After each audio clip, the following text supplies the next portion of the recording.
మరి ఈ యొక్క రెండవ శనివారము ఉపవాస ప్రార్థనకు కూడి వచ్చినటువంటి దైవ సేవకులందరికీ, విశ్వాసులందరికీ కూడా నా హృదయపూర్వకమైనటువంటి వందనాలు తెలియజేస్తూ ఉన్నాను. మరియు ప్రకటించిన రీతిగా మరి 4 సువార్తలు, మత్తయి సువార్త, మార్కు సువార్త, లూకా సువార్త, యోహాను సువార్త, మరి ఈ సువార్తల్లో బైబిల్ క్విజ్ ఏర్పాటు చేయడం జరిగింది. కనుక 30 ప్రశ్నలు ఉంటాయి. మరి జవాబు తెలిసినటువంటి వారు కేవలం మీ చేతులు మాత్రం ఎత్తండి. ఒక చెయ్యి అలా చూపించండి, ఎత్తి. తొందరపడి జవాబు చెప్పద్దు. మరి అలా చెప్తే ఎదుటి వాళ్ళకి మరి చాలామంది కూడా తెలిసి ఉంటుంది.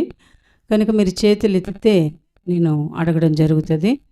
ఎవరు ఎక్కువ ప్రశ్నలకు జవాబులు చెప్తే మరి వారికి గిఫ్ట్లు కూడా ఇవ్వడము జరుగుతుంది. మొదటి ప్రశ్న: మిడతలు తేనె ఆహారముగా తీసుకున్నది ఎవరు? తెలిసిన వాళ్ళు చేతులు ఎత్తుద్దా? చిన్న పాప ఎత్తిందండి. కీర్తన చెప్పమ్మా, క్లాప్స్ కొడతాం.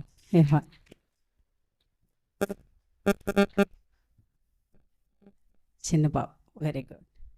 నెక్స్ట్ సెకండ్ క్వశ్చన్: యోహాను సర్ప సంతానమా అని ఎవరిని పిలిచాడు? యోహాను సర్ప సంతానమా అని ఎవరిని పిలిచాడు? ఒక్కరి చేతులు ఎత్తారు, చెప్పమ్మా. శాస్త్రులను, పరిసయ్యులను. ఒక్కటి రాంగ్ అయింది. ఇంకెవరు? సర్ప సంతానమా అని ఎవరిని యోహాను పిలిచాడు?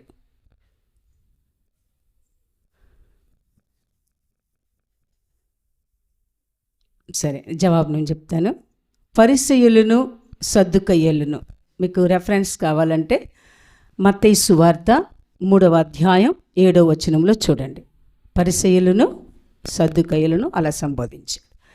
నెక్స్ట్ థర్డ్ క్వశ్చన్: సీమోను సహోదరుని పేరేమిటి? సీమోను సహోదరుని పేరేమిటి?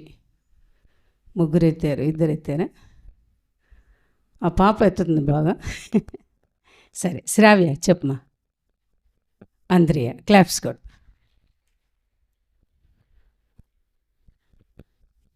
నెక్స్ట్ ఫోర్త్ క్వశ్చన్: ఉపవాసం ఉన్నప్పుడు యేసుక్రీస్తుకు పరిచర్య చేసినది ఎవరు? ఉపవాసం ఉన్నప్పుడు యేసుక్రీస్తుకు పరిచర్య చేసినది ఎవరు? కావ్య చెప్పమా. దేవదూతలు, క్లాప్స్ కొడదాం. నెక్స్ట్ ఫిఫ్త్ క్వశ్చన్: మోహపు చూపుతో చూచు ప్రతివాడు ఏమగును, లేదా అతన్ని ఏమని పిలుస్తారు? మోహపు చూపుతో చూచు ప్రతివాడిని ఏమని పిలుస్తారు, లేదా అతడు ఏమగును? కాదన్నగారు, చేతులు ఎత్తాలి, తొందరపడి చెప్పద్దు. ఆ పాప కరెక్ట్ ఆన్సర్ చెప్పింది, కానీ చెయ్యి ఎత్తకుండా చెప్పింది కాబట్టి మైనస్ మార్కు. అలా కాదు, ఇద్దరు ముగ్గురు ఎత్తున్నారు, నేను అడుగుతానమాట. నెక్స్ట్, అతన్ని ఏమని పిలుస్తారంటే వ్యభిచారి. ఆ రెఫరెన్స్ కావాలంటే మత్తయి సువార్త 5వ అధ్యాయం 28వ వచనంలో ఉంది అన్నమాట. వ్యభిచారి అగును. సిక్స్త్ క్వశ్చన్: దేవునిని ఎలా ఉంటే చూడగలరు, లేదా ఎలా ఉంటే చూడగలము? Logic question. కాదన్న గారు, దేవునిని మనము ఎలా ఉంటే చూడగలము? సిస్టర్ చెప్పండి. అంటే వాక్యానుసారంగా మనం 4 సువార్తలు తీసుకున్నాం. ఆ సువార్తల్లో ఆ మాట మెన్షన్ చేస్తున్నారు. అన్నగారు ఎవరు చెప్పింది? ఏం చెప్పారు అన్నగారు? వెరీ గుడ్, క్లాప్స్ కొడదాం అన్నగారు. హృదయ శుద్ధి కలిగిన వారు. ఎందుకంటే మనం ఆ సువార్తలను బేస్ చేసుకొని ఇక్కడ క్వశ్చన్స్ వేయడం జరుగుతుంది. మత్తయి సువార్త 5వ అధ్యాయం 8వ వచనంలో ఉంటుంది. అందుకని ఇది లాజిక్గా అడిగామని. నెక్స్ట్ 7th క్వశ్చన్: పాప క్షమాపణ నిమిత్తము అనేకుల కొరకు చిందింపబడుచున్న డాష్ రక్తము. అన్నగారు చేయెత్తాలి కాదు, చేతులు ఎత్తండి, చేతులు ఎత్తండి చాలు. ఓకే, మోషే బ్రదర్ చెప్పు. కాదమ్మా, ఇంకెవరో చేయెత్తారు. కావ్య చెప్పు. Very good. నిబంధన రక్తము. మత్తయి సువార్త 26వ అధ్యాయం 28వ వచనంలో ఉంటుంది. పాపక్షమాపణ నిమిత్తం అనేకుల కొరకు చిందింపబడుచున్న నిబంధన రక్తం. Kavya next 8th question. ఆయన దోణి దిగగానే అపవిత్రాత్మ పట్టిన వాడొకడు సమాధులలో నుండి వచ్చి ఆయనకి ఎదురుపడెను. అతడు నివసించుచున్న దేశము పేరు ఏమిటి? అనగారు చెయ్యెత్తారని గారు చెయ్యెత్తితే అంటే ముందు విశ్వాసులకి, నెక్స్ట్ తర్వాత మీరు ఏం పేరు? పెనుబల్లి పాస్టర్ గారు, మీరు ప్రభుదాస్ దగ్గర కూర్చుంటే అట్లాగే ఉంటారు. బయటికి రండి. నెక్స్ట్ అన్నగారు చెప్పింది కరెక్ట్ ఆన్సరే, గిరాసేనుల దేశము. కాకపోతే ఫస్ట్ విశ్వాసులకి ప్రాముఖ్యత ఇవ్వబడుతుంది, నెక్స్ట్ సేవకులకి. 9th question. ఎవరు కల్పించిన పద్ధతులు దేవోపదేశములని బోధించుచు నన్ను వ్యర్థముగా ఆరాధించుచున్నారని యేసు చెప్పెను. ఎవరు కల్పించిన పద్ధతులు దేవోపదేశములని బోధించుచు నన్ను వ్యర్థముగా ఆరాధించుచున్నారని యేసు చెప్పెను. మా చెప్పండి. మనుష్యులు లేదా మానవులు? క్లాప్స్ కొట్టి. Next 10th question. శిష్యుల యొద్దనున్న 7 రొట్టెలను తీసుకుని కృతజ్ఞతాస్తుతులు చెల్లించి విరిచి వడ్డించినప్పుడు ఇంచుమించు ఎన్ని వేల మంది తినిరి, ఎన్ని గంపల నిండా ఎత్తిరి? అన్నగారు క్వశ్చన్ బాగా వినండి. శిష్యుల యొద్ద, నేను అడుగుతాను, శిష్యుల యొద్ద ఉన్న 7 రొట్టెలను తీసుకుని కృతజ్ఞతాస్తుతులు చెల్లించి విరిచి వడ్డించినప్పుడు ఇంచుమించు ఎన్ని వేల మంది తినిరి, ఎన్ని గంపల నిండా ఎత్తిరి? మనోడు ఎత్తాడు, రోహి ఎత్తేందమ్మా? కాదు నాయనా, ఇంకెవరో చేతులు ఎత్తారు? చెప్పమ్మా కామాక్షి. కాదమ్మా, ఉండమ్మా ఒక్క నిమిషం. ఏంది మన దేవరమ్మ ఎత్తింది? చెప్పమ్మా. కాదు, ఫైనల్గా ఇంకెవరు? అమ్మ చెప్పమ్మా. Very good, claps. 7 గంపల నిండా ఎత్తారు, 4,000 మంది తిన్నారు. బైబిల్లో 2 సంఘటనలు ఉన్నాయండి. 5 రొట్టెలు 2 చేపలు, అది వేరు. ఇది 7 రొట్టెలు. అప్పుడు 7 గంపల నిండా ఎత్తారు, ఇంచుమించు 4,000 మంది తిన్నారు. రెఫరెన్స్ వచ్చి మార్కు సువార్త 8వ అధ్యాయము 8-9 వచనాల్లో ఉంటారు. 2 సంఘటనలు జరిగాయి బైబిల్లో. ఇది second one. Saramma. Next 11th question. పులియని రొట్టెల పండుగకు ఉన్న మరి ఒక పేరేమిటి? జయంత్, పస్కా పండుగ. క్లాప్స్. Next 12th. ఒకడు పల్లెటూరు నుండి వచ్చి ఆ మార్గమున పోవచ్చుండగా ఆయన సిలువ మోయుటకు అతనిని బలవంతము చేసిరి. సిలువ మోసిన ఆ వ్యక్తి పేరేమిటి? మరలా అడుగుతున్నాను. ఒకడు పల్లెటూరు నుండి వచ్చి ఆ మార్గమున పోవచ్చుండగా ఆయన సిలువ మోయుటకు అతన్ని బలవంతము చేసిరి. సిలువ మోసిన ఆ వ్యక్తి పేరేంటి? చేతులు మాత్రం ఎత్తండి దయచేసి. ముందు విశ్వాసులకు ప్రాముఖ్యత ఇస్తాము, నెక్స్ట్ సేవకులకి. విశ్వాసులు ఎవరమ్మా? అమ్మ చెప్పమ్మా. కనానీడ కాదు, మత్తయ్య అన్నగారు. కురేనీయుడైన సీమోన్. క్లాప్స్ కొడదాం అన్నగారి.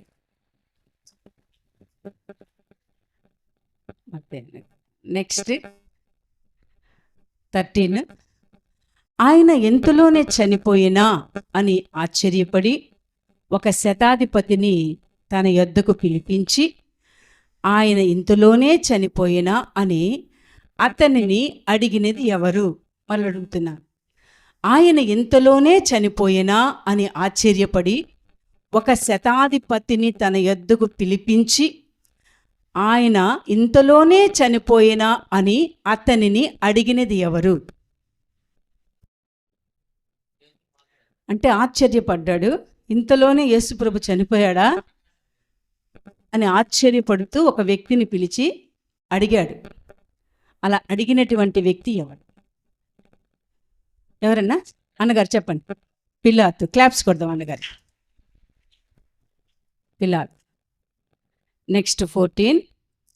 యేసు ఆకాశం వైపు కన్నులెత్తి నిట్టూర్పు విడిచి ఎఫ్ఫతా అని వారితో చెప్పెను. ఎఫ్ఫతా అనగా అర్థమేమిటి? చేతులెత్తండి చెప్పండి. ఎఫ్ఫతా అనగా అర్థమేంటి? ఇద్దరెత్తారు. చెప్పమా. తెరవబడుట లేక తెరవబడిన. క్లాప్స్ కొడు. నెక్స్ట్ 15. ఒక దేనారము అనగా ఎంత? చేతులు మాత్రం ఎత్తండి అమ్మా. ఇద్దరెత్తారు. ఇంకెవరైనా ఎత్తారా? సరే చెప్పమా. అమ్మా చెప్పు. ₹1 ఇంచుమించు ₹1. క్లాప్స్ కొడదాం అమ్మ. Next 16 question. మీరు యుద్ధములను గూర్చియు కలహములను గూర్చియు వినినప్పుడు జడియకుడి, ఇవి మొదట జరగవలసి ఉన్నవి కానీ ఏమీ వెంటనే రాదని చెప్పాను. చేతులు మాత్రం ఎత్తండి. మాట్లాడుతున్నారు. మీరు యుద్ధములను గూర్చియు కలహములను గూర్చియు వినినప్పుడు జడియకుడి, ఇవి మొదట జరగవలసి ఉన్నవి కానీ ఏమీ వెంటనే రాదని చెప్పాను. చెప్పమా కామాక్షి. అంతము. క్లాప్స్ కూడా. అంతము వెంటనే రాదు. Next 17 question.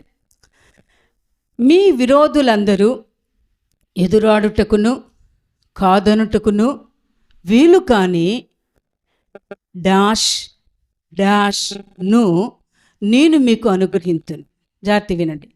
ఇది యేసు ప్రభు చెప్తున్న మాట.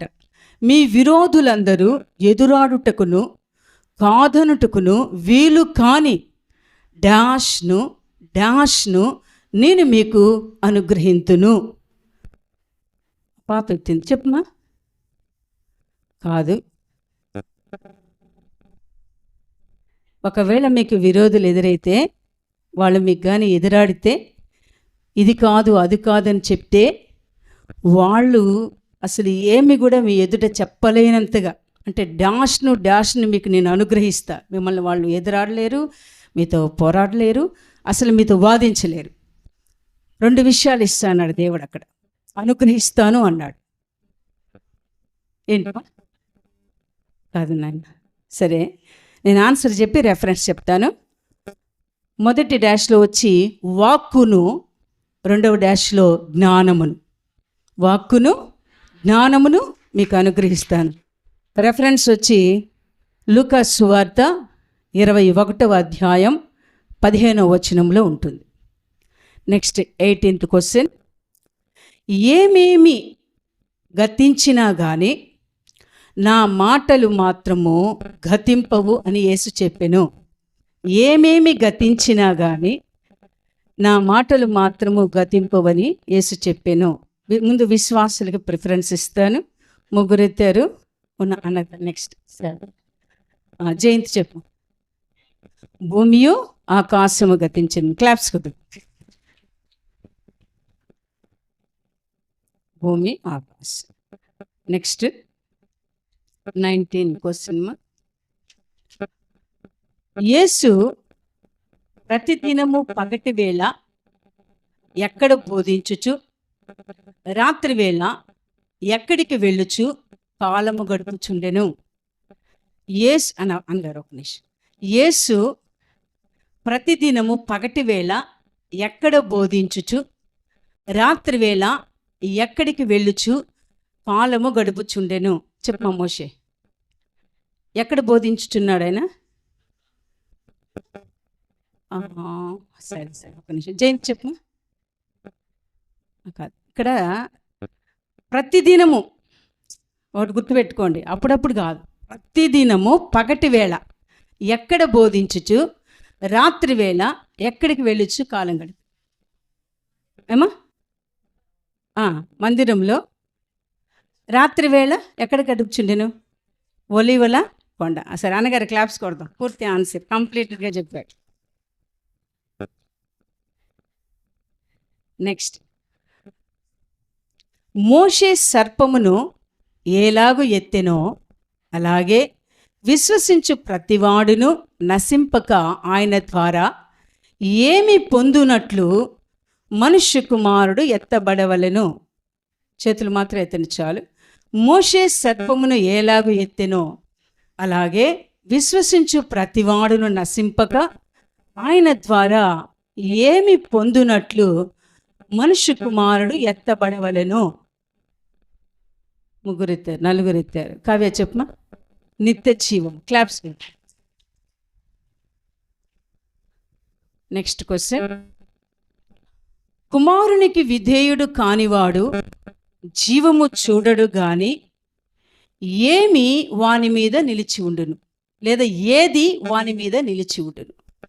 కుమారునికి విధేయుడు కానివాడు జీవము చూడడు గాని ఏమి లేక ఏది వాని మీద నిలిచి ఉండును. మోషే చెప్పు. కాదమ్మా, ఇంకెవరు చెప్పు. చేతులు ఎత్తిన చాలు. చెప్పమ్మా. కాదు కాదు అన్నగారు చెప్తారా? కాదు అన్నగారు. మార్కు బ్రదర్ చెప్తారా? దేవుని ఉగ్రత. క్లాప్స్ కొడు. దేవుని ఉగ్రత.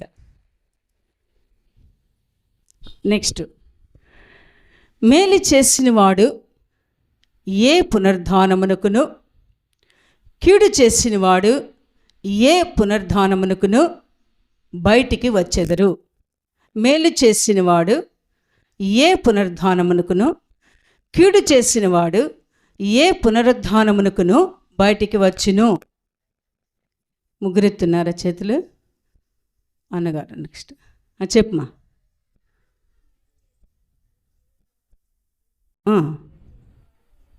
Very good. క్లాప్స్ కొడదాం. మేలు చేసినవాడు జీవ పునరుద్ధానమునకును కీడు చేసినవాడు తీర్పు పునరుద్ధానమును. నెక్స్ట్, యేసు యోదయా నుండి గలిలియాకు వచ్చి చేసినటువంటి రెండవ సూచక క్రియ ఏమిటి? బాగా అర్థం చేసుకోండి. యేసు యోదయా నుండి గలిలయకు వచ్చి చేసినటువంటి రెండవ సూచక క్రియ ఏమిటి? తెలిసిన వాళ్ళు మాత్రం చేతులు ఎత్తండి. ఇద్దరు చెప్పమా. శతాధిపతి, లేకుంటే ఒక మెన్షన్ చేశారు కదా పేరు అక్కడ. ప్రధాని యాజకుడు కాదు, ప్రధాని కుమారుడు. క్లాప్స్ కొడదాం. ప్రధాని కుమారుడు. నెక్స్ట్, యెరూషలేములో గొర్రెల ద్వారము దగ్గర బెతెస్దా అనబడిన ఒక కోనేరు కలదు.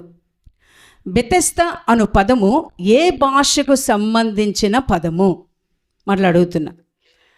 యెరూషలేములో గొర్రెల ద్వారము దగ్గర బెతెస్దా అనబడిన ఒక కోనేరు కలదు. బెతెస్దా అను పదము ఏ భాషకు సంబంధించిన పదము? చెప్పమ్మా. ఏమా? కాదమ్మా. కాదు అన్నగారు చెప్పండి. కాదన్నగారు. అన్నగారు హీబ్రూ లేక హెబ్రీ. క్లాప్స్ కొడతాం అన్నగారికి. హీబ్రూ లేక హెబ్రీ భాష.